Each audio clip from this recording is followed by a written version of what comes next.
What if the worst president in U.S. history became its greatest? Here's how a bankrupt failure rewired his brain and saved a nation. Let's get one thing straight. Abraham Lincoln was a loser. He failed in business. He lost 8 elections. His fiancée died. Newspapers called him a third-rate country lawyer and the original gorilla. But 160 years later, we still quote him. Why? Because he turned humiliation into hustle. Today, you're stealing his 3-step playbook for flipping failure into fuel. First up, the nervous breakdown that changed everything. In 1832, 23-year-old Lincoln opened a general store. It flopped. He owed $1,000, about $30,000 today. Debt collectors took his horse, his tools, even his bed. He slept on a friend's floor for months. Lincoln didn't hide. He joined the Zero Club, a group of broke failures who debated politics nightly. No shame, just strategy. Psychologists call this post-traumatic growth, using rock bottom as a trampoline. A 2019 Harvard study found people who share failures recover 3x faster. Store dead, Lincoln ran for legislature and lost. Then he studied law alone, practicing speeches in muddy fields. By 1847, he was a congressman. In 1858, Lincoln debated Stephen Douglas for Senate. Newspapers mocked his shrill, ugly voice and monkey face. He lost badly.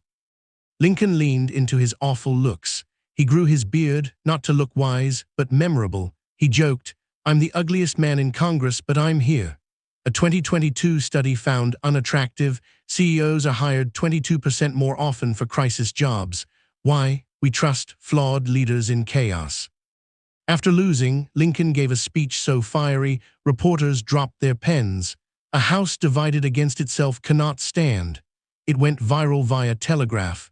2 years later, he was president. Lincoln's cabinet called him a baboon and idiot. Secretary Seward, his rival, said, "He's a nothing." Lincoln stuffed his cabinet with enemies, Democrats, elitists, even 3 men who wanted his job. Why? I need the strongest men. The country's in crisis. Wharton research shows teams with adversarial collaborators solve problems 65% faster. Your hack: hire the person who critiques you hardest. In 1863, Lincoln fired his top general via telegram. Hired Ulysses Grant, a raging alcoholic. Why? Grant won. Then, at Gettysburg, Lincoln gave a 272-word speech that redefined freedom after a 2-hour keynote nobody remembers. By 1864, the Civil War had killed 600,000. Lincoln's approval rating, 25%. Even his party wanted him gone. Lincoln wrote hot letters to critics, then never sent them. One rant: "You think I'm ruining the country? Prove it." He'd stash the letters in his desk.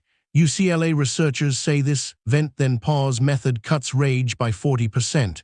Next time you're mad, draft that email and delete it. On election night 1864, Lincoln waited for results alone. Guards hid him from mobs. He won by 10%, then passed the 13th Amendment, freeing slaves. Takeaway: when 75% of people hate you, focus on the 25% who matter. 5 days after the war ended, Lincoln was shot. His last words: "She won't think anything about it," to a playmate. No grand finale. We treat Lincoln as a saint. Reality: he cursed, told dirty jokes, and had crippling depression. He wrote, "I'm the loneliest man alive." But he channeled pain into purpose. A 2023 study found leaders who share vulnerability are seen as 50% more competent. Lincoln's face is on pennies, mountains, and memes. Why? He embraced his flaws. As he said, "You can't escape your reputation, but you can design it." Lincoln's 3-step formula for underdogs. Fail publicly, it's free marketing. Hire people who hate you, they'll keep you sharp. Turn your face into a meme before memes exist. Your flaws aren't obstacles, they're your logo.